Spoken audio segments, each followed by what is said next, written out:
사도신경하심으로 신앙 고백하겠습니다. 전능하사 천지를 만드신 하나님 아버지를 내가 믿사오며 그 외아들 우리 주 예수 그리스도를 믿사오니 이는 성령으로 잉태하사 동정녀 마리아에게 나시고 본디오 빌라도에게 고난을 받으사 십자가에 못 박혀 죽으시고 장사한 지 사흘 만에 죽은 자 가운데서 다시 살아나시며 하늘에 오르사 전능하신 하나님 우편에 앉아 계시다가 저리로서 산자와 죽은 자를 심판하러 오시리라. 성령을 믿사오며 거룩한 공회와 성도가 서로 교통하는 것과 죄를 사하여 주시는 것과 몸이 다시 사는 것과 영원히 사는 것을 믿사옵나이다. 아멘.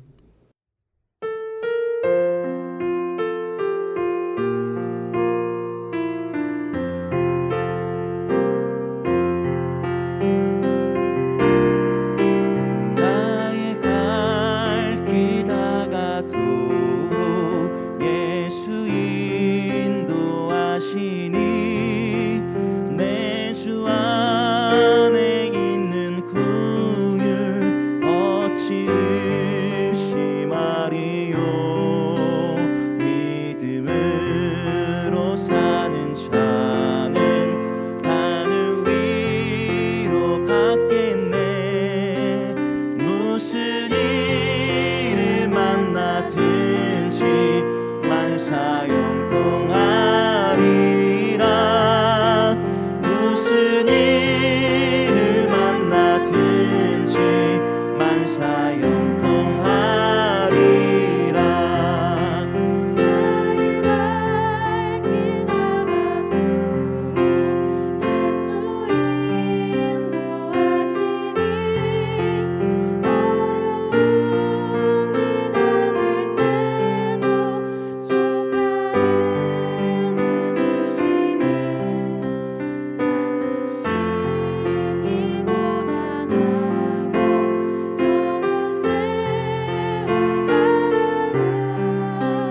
나의 앞에 반석에서 샘물나게 하시네. 나의 앞에 반석에서 샘물나게 하시네. 나의 갈 길 다가도록 예수 인도하시니 그의 사랑 어찌 큰지 말로 알 수 없도다. 성령 감화 받은 영혼 하늘나라 갈 때에 영영 부를 나의 찬송 예수 인도하셨네. 영영 부를 나의 찬송 예수 인도하셨네.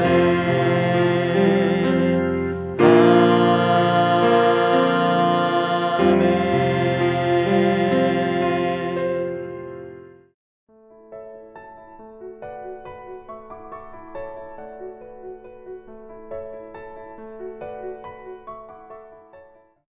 아비멜렉의 뒤를 이어서 이사갈 사람 도도의 손자 부하의 아들 돌라가 일어나서 이스라엘을 구원하니라. 그가 에브라임 산지 3일에 거주하면서 이스라엘의 사사가 된 지 23년 만에 죽음에 3일에 장사되었더라. 그 후에 길르앗 사람 야일이 일어나서 22년 동안 이스라엘의 사사가 되니라. 그에게 아들 30명이 있어 어린 낙이 30을 탔고 성읍 30을 가졌는데 그 성읍들은 길르앗 땅에 있고 오늘까지 하봇 야일이라 부르더라. 야일이 죽음에 가몬에 장사되었더라. 이스라엘 자손이 다시 여호와의 목전에 악을 행하여 바알들과 아스다롯과 아람의 신들과 시돈의 신들과 모압의 신들과 암몬 자손의 신들과 블레셋 사람들의 신들을 섬기고 여호와를 버리고 그를 섬기지 아니하므로 여호와께서 이스라엘에게 진노하사 블레셋 사람들의 손과 암몬 자손의 손에 그들을 파심해 그 해에 그들이 요단강 저쪽 길르앗에 있는 아모리 족속의 땅에 있는 모든 이스라엘 자손을 쳤으며 18해 동안 억압하였더라. 암몬 자손이 또 요단을 건너서 유다와 베냐민과 에브라임 족속과 싸움으로 이스라엘의 곤고가 심하였더라. 성도 여러분, 좋은 아침입니다. 오늘도 주 안에서 하나님의 은혜와 평강이 가득히 넘치기를 축복합니다. 오늘 매일 성경 본문은 사사기 10장 1절에서 9절입니다. 하나님의 진심이란 제목으로 함께 묵상하도록 하겠습니다. 오늘 본문에는요, 아비멜렉 이후에 사사 돌라와 야일에 대한 이야기가 나옵니다. 먼저 1, 2절에는 사사 돌라에 대한 언급이 나와 있는데요. 한번 1, 2절을 같이 봅니다. 아비멜렉의 뒤를 이어서 이사갈 사람 도도의 손자 부하의 아들 돌라가 일어나서 이스라엘을 구원하니라. 그가 에브라임 산지 3일에 거주하면서 이스라엘의 사사가 된 지 23년 만에 죽음에 3일에 장사되었더라. 아멘. 돌라는 아비멜렉의 뒤를 이어 사사가 되었는데요. 그의 조상이 소개되죠. 할아버지 도도와 아버지 부하가 함께 기록되고 있습니다. 사사 돌라에 대해서는 짧게 2절이 기록되어 있죠. 성경이 많은 것을 이야기하고 있지 않습니다. 그러나 이 돌라도 분명히 사사로서 이스라엘을 구원하였다 이렇게 말을 합니다. 그리고 23년간 사사로서 이스라엘을 다스렸습니다. 이 돌라의 예를 보면요, 여기 다른 사사들에 비하면은 매우 좀 하찮게 보여지는 돌라라고 할지라도 하나님께서 이스라엘을 구원하기 위해서 보내신 사사다라는 것을 우리가 기억해야 합니다. 뭐 온니엘이나 또 삼갈, 기돈 등과 같은 위치에 돌라도 서 있습니다. 왜냐하면 그들에 대해서 평가하는 게 같은 그런 문구들이 똑같이 사용이 됩니다. 자, 그 다음에 이제 3절에서 5절에는요, 사사 야일에 대한 설명이 기록되어 있습니다. 야일은 22년 동안 이스라엘 다스렸죠. 그러니까 돌라 23년, 야일 22년 하면 45년 동안 하나님께서 이 두 소 사사를 통해서 하나님의 평화를 허락하셨습니다. 야일은 입다와 같은 길앗 사람입니다. 돌라는 이스라엘을 구원했다고 설명이 되어 있는데 야일에 대해서는 뭐 구원했다 이런 표현은 있지 않습니다. 기록되어 있지 않습니다. 대신에 좀 특이한 표현이 있는데요.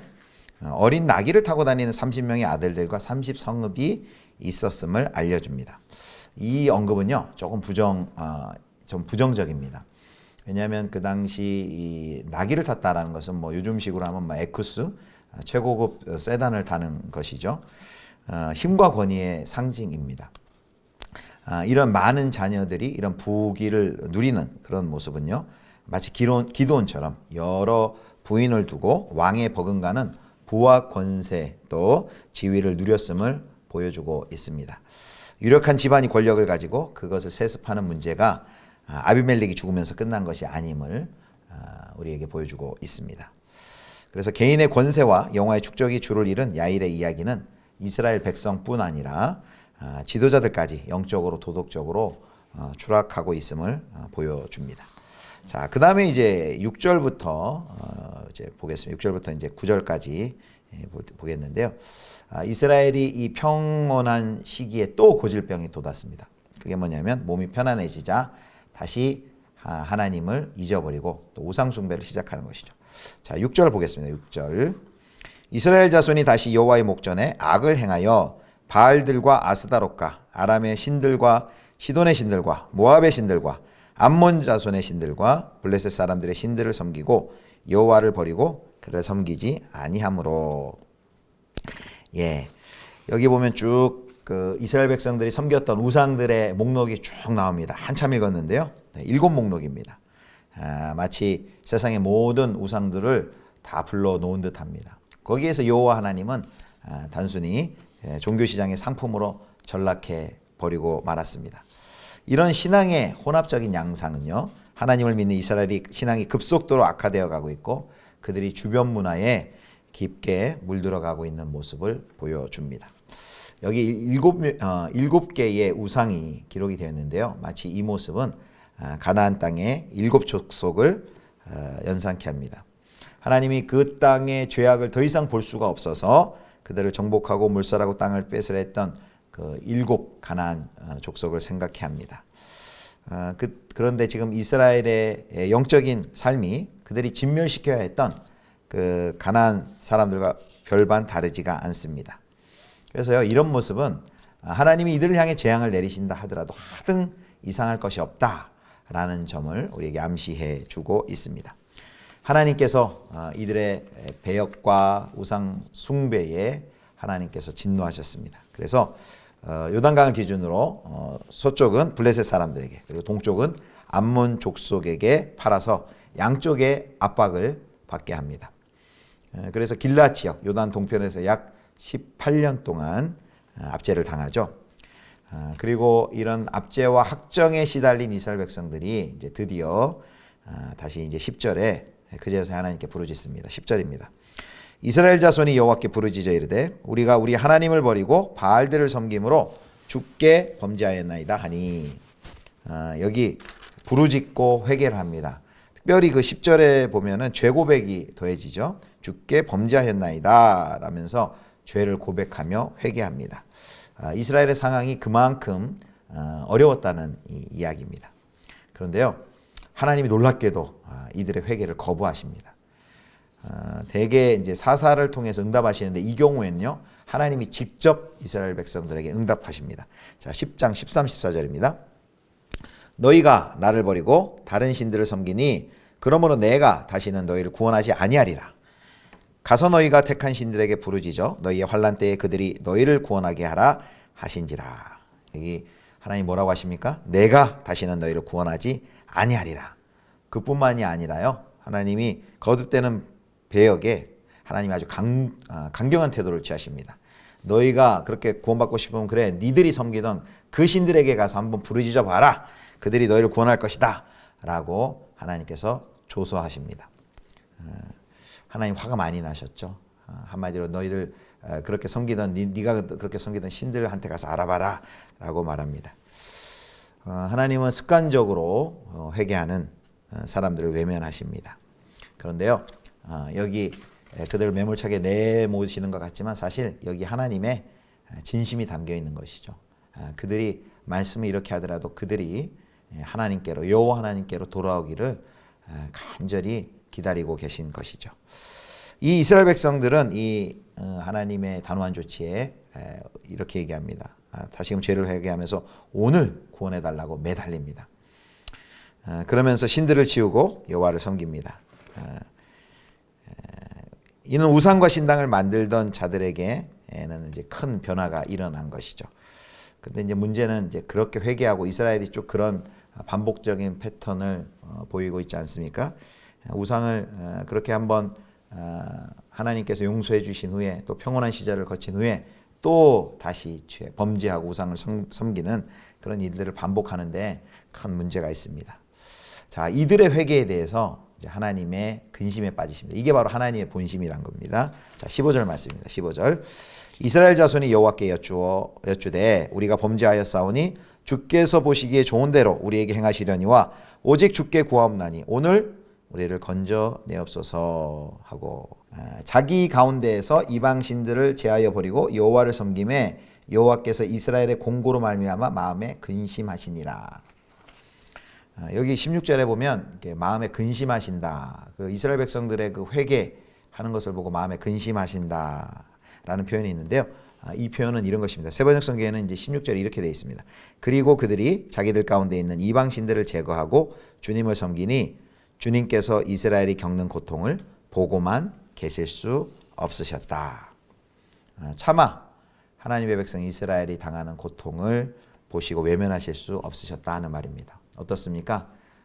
하나님께서 말씀은 아주 매몰차게 하시지만 사실은 자녀된 이스라엘 백성들이 그 하나님께로 돌아오기를 간절히 기다리고 계셨다는 것을 우리에게 보여주십니다. 그래서 이 말씀을 통해 16절을 통해 부족한 자식을 바라보시는 그 하나님 아버지의 그 아비의 마음을 우리가 읽을 수 있어야 합니다. 하나님은 잠시 진노하시다가 회개의 모습을 보이기만 하면 다시 결국은 그들을 용서하십니다. 기다리시는 아버지시죠. 그 모습을 보면 회개하면 용서하신다라는 그런 편리한 공식을 거기서 유치해서는 안 되겠습니다. 회개를 잠깐의 면피용으로 사용해서는 안 되겠죠. 그래서 용서를 만약에 그렇게 당연하게 여기고 오히려 죄에 무뎌지면 우리 하나님께서도 더는 용서하시지 않으실 것입니다. 용서는 법칙에 근거하신 것이 아니라 바로 관계에 근거한 것입니다. 죄를 지으면 용서가 아니라 벌을 받는 것이 마땅한데 그럼에도 혹시 주님이 은혜를 베풀어 용서해 주시기를 겸손한 마음으로 하나님께 우리가 나아가야 하는 것이죠. 하나님 앞에 반복되는 죄를 짓고 하나님께 돌아가기만 하면 용서해 주실 것이다.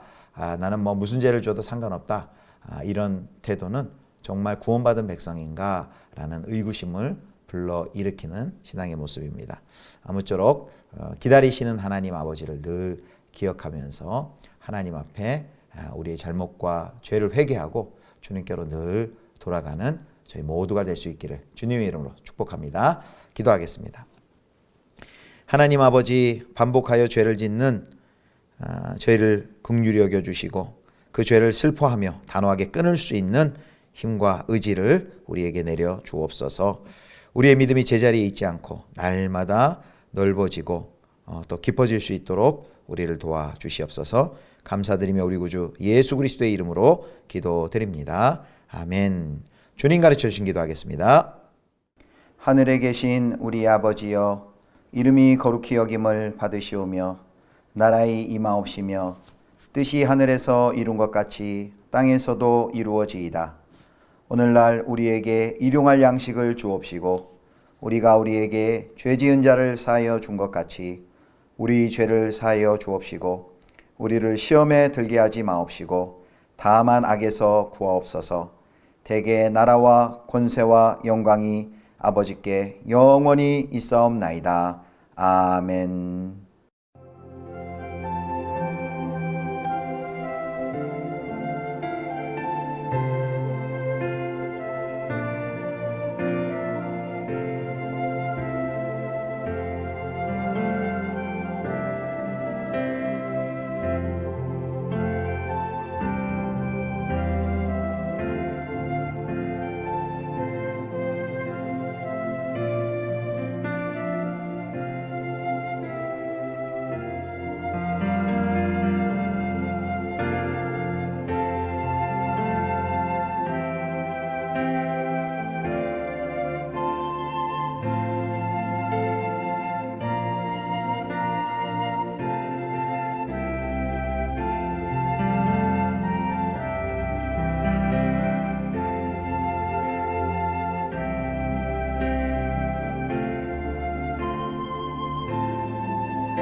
주시네